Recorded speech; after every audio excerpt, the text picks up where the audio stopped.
Evacuation. More than 100,000 men, women, and children, all of Japanese ancestry, removed from their homes in the Pacific Coast states to wartime communities established in out-of-the-way places. Their evacuation did not imply individual disloyalty, but was ordered to reduce a military hazard at a time when danger of invasion was great. Two-thirds of the evacuees are American citizens by right of birth. The rest are their Japanese-born parents and grandparents.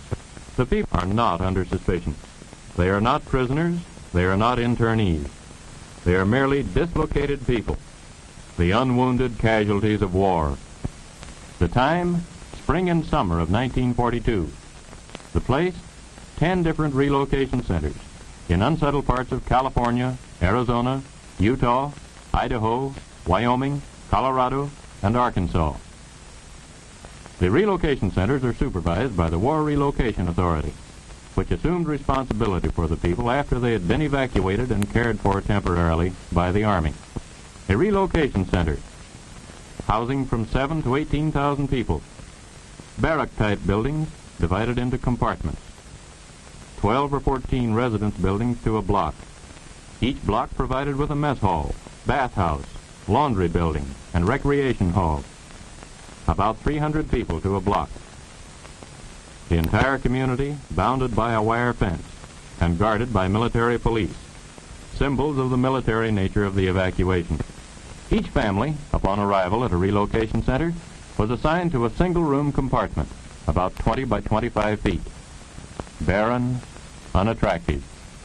A stove, a light bulb, cots, mattresses, and blankets. Those were the things provided by the government. The family's own furniture was in storage on the West Coast.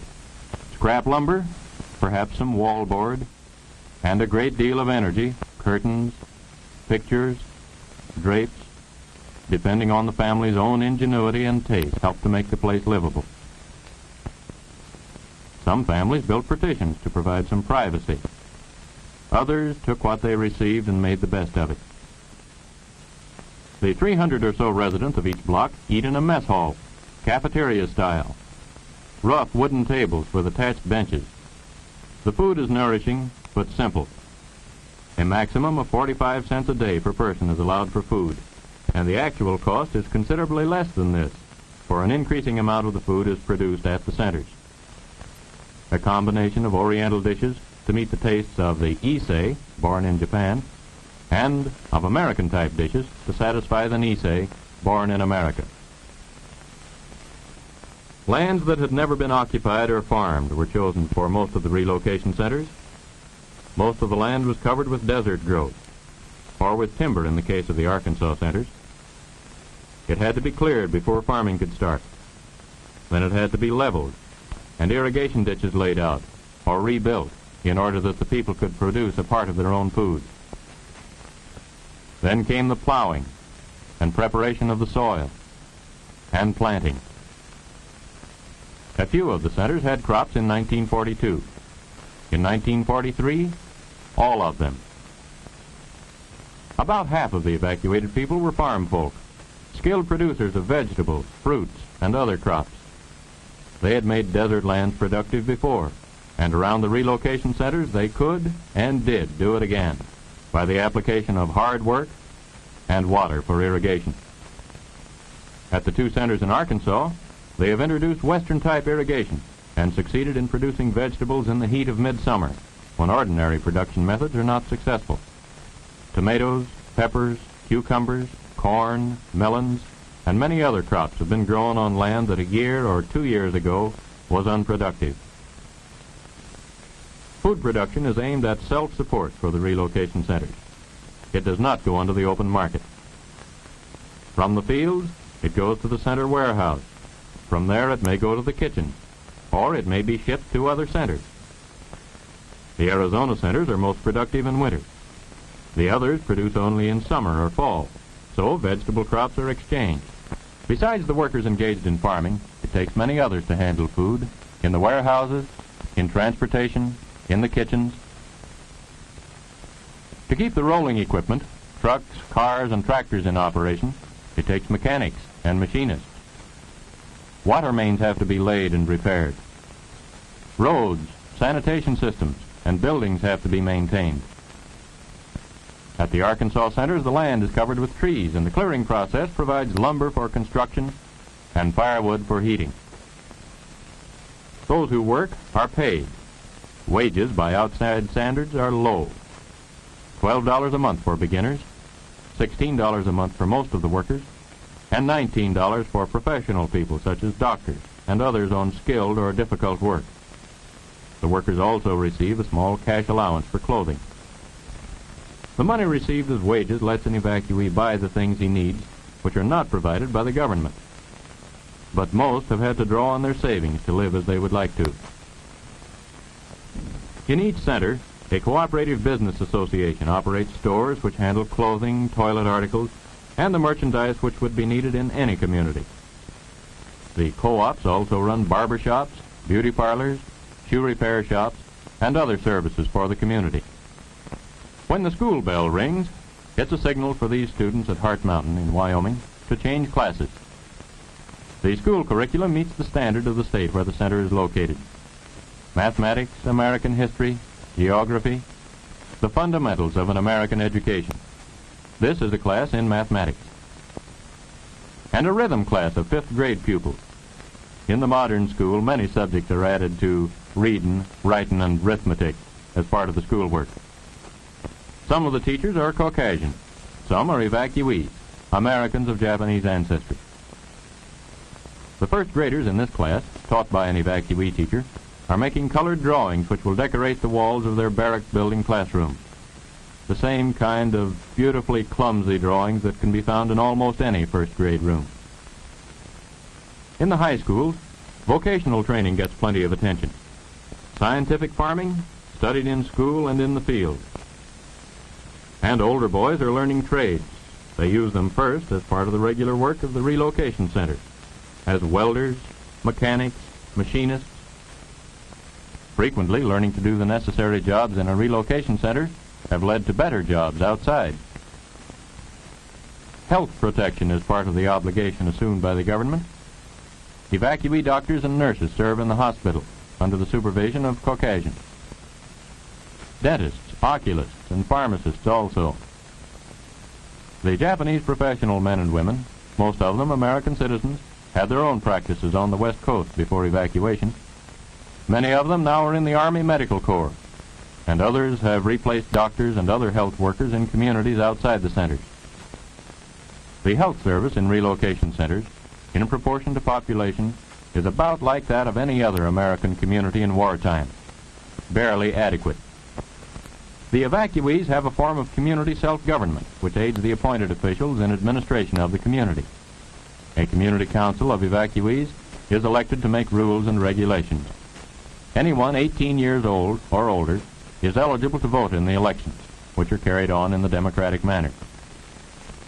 A judicial commission sits in judgment on minor offenses. Attorneys among the evacuees represent the prosecution and the defense. A serious crime would be tried in the regular courts outside the center. The crime rate among people of Japanese ancestry in the United States always has been extremely low, and this has proved to be the case in the centers. After working hours, over weekends, a relocation center is the scene of baseball and softball games by the dozen. The teams are counted by the hundreds. The evacuees have provided practically all of their own equipment, for little government money has been spent for strictly recreational purposes. In the fall, touch football is in season, and more quiet forms of recreation. The relocation centers include many well-known artists. Amateur and professional artists and craftsmen have used their spare time in creating beauty in many different forms. Sunday church services. Advanced preparations include carrying the benches into the barrack building. Most of the alien Japanese are Buddhists, but almost half their American-born children belong to some Christian denomination: Catholic, Methodist, Presbyterian. Except for state Shinto, involving emperor worship, there is no restriction on religion in relocation centers. Boy Scouts, who usually provide the color guard for the American flag which floats over each center, are typical of the American organization which are prominent in each relocation center. There's a USO Club to provide entertainment for the Japanese American soldiers who come to the center to visit their families or friends. Girl Scouts, Campfire Girls, Parent-Teacher Associations, the Red Cross. The evacuees belong to these organizations in their former homes and transplanted them to the centers. The Boy Scout Drum and Bugle Corps here is leading a Harvest Festival parade, marking the high point of the successful season of farm production. Everyone turns out to view the beauty queen, to see the well-decorated floats, and to join in the good time that goes with the full day of celebration. While they have many things in common with ordinary American communities, in the really important things, relocation centers are not normal and probably never can be. Home life is disrupted. Eating, living, and working conditions are abnormal. Training of children is difficult. Americanism, taught in the schools and churches and on the playgrounds, loses much of its meaning in the confines of a relocation center. When the War Relocation Authority was only a few months old, it was decided that relocation centers should not be maintained any longer than necessary. The first people to leave the relocation centers were volunteer workers recruited to help tend and later to harvest the sugar beet crop of the western states. Almost 1/10 of the evacuees volunteered for this seasonal work in 1942. The result of their labors was a year's sugar ration for about 10 million people. But work in the beet fields was temporary. Most of the people returned to the centers. The War Relocation Authority has been more concerned with permanent relocation, getting the evacuees out of the backwaters of the relocation centers into the mainstream of American life, so their labor can help to win the war, so the cost to the taxpayers may be reduced, so there can be no question of the constitutionality of any part of the action taken by the government to meet the dangers of war. So no law-abiding American need to fear for his own freedom. Relocation of the evacuees is not being carried on at the sacrifice of national security. Only those evacuees whose statements and whose acts leave no question of their loyalty to the United States are permitted to leave. All information available from intelligence agencies is considered in determining whether or not each individual is eligible to leave. Those who are not eligible to leave have been moved to one center to live, presumably for the duration of the war. The others, established as law-abiding aliens or loyal Americans, are free to go whenever they like. Thousands already have gone. Here are a few of them. Nobura Aramura is examining corn for insects in a field in Illinois. Kenneth Sugioka used to operate his own orchard in Hollister, California. Machine work was a hobby. Now it's his job. He's making precision parts for American bombers. Masako Takayoshi is assistant head nurse in a large hospital. She was a teaching supervisor of nurses in a Seattle hospital before evacuation. She has 3 brothers, all in the Army. The tractor driver here is Roy Himoto, who used to farm near Walnut Grove, California, and was evacuated to the Tule Lake Center. This young machinist has learned his trade since he relocated to Chicago, and his boss says he's learned it well. He's helping to make kitchen equipment. Mrs. Ayako Kasai paints miniature dolls in a Midwestern studio. She used to live at Colusa, California, and then lived at the Granada Relocation Center. In the background is Cecilia Miyamoto, who divides her time now between working and attending college. Kei Nakadoi feeds the chickens on an Illinois farm, and on the same farm is an Issei, Kamago Shimatsu. Shinobu Sakuma, Joe Chihara, and Yoshio Dogen cultivate potatoes on a farm in the Middle West. This is Ruth Nishi. Her father ran a fruit stand in Berkeley, California, and Ruth helped him. After living in the Poston Relocation Center, she moved to Chicago and has become a skillful turret lathe operator. These young men spraying potatoes are from the Minidoka Relocation Center. This boy liked the printing trade, but had no chance to learn it until after he had left the relocation center. He's helping to print some of the nation's supply of magazines. American eggs are shipped all over the world, to Americans in the armed forces and to our allies.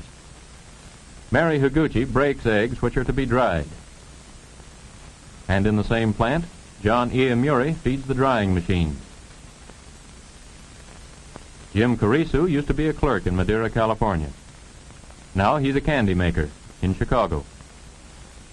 American flags, some of them for the armed forces, are turned out by Mrs. Yoshie Abe.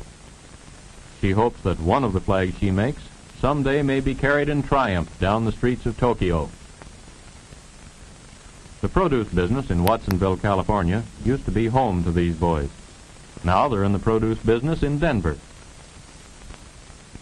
Henry Ligoro used to be a farmer at Fresno, California. From the Jerome Relocation Center, he moved to the Middle West to make marshmallows. Threshing oats in the Middle West is a new experience to Tet Shiota, who used to grow vegetables near Venice, California. An artificial leg doesn't interfere with the way he handles a pitchfork. This young fellow, operating a bookbinding machine, is typical of the evacuees who are adjusting to new communities, getting along with their employers, fellow workers, and neighbors, and finding satisfaction in becoming self-supporting once more. The Americanism of the great majority of America's Japanese finds its highest expression in the thousands who are in the United States Army. Almost half of them are in a Japanese-American combat team, created by order of the Secretary of War early in 1943. Some of the volunteers came from Hawaii, some from the eastern part of the United States mainland, where there was no mass evacuation. Hundreds of them volunteered while they were in relocation centers. Volunteered to fight against the militarism and oppression of Japan and Germany. They know what they're fighting against, and they know what they're fighting for. Their country, and for the American ideals that are part of their upbringing. Democracy, freedom, equality of opportunity, regardless of race, creed, or ancestry.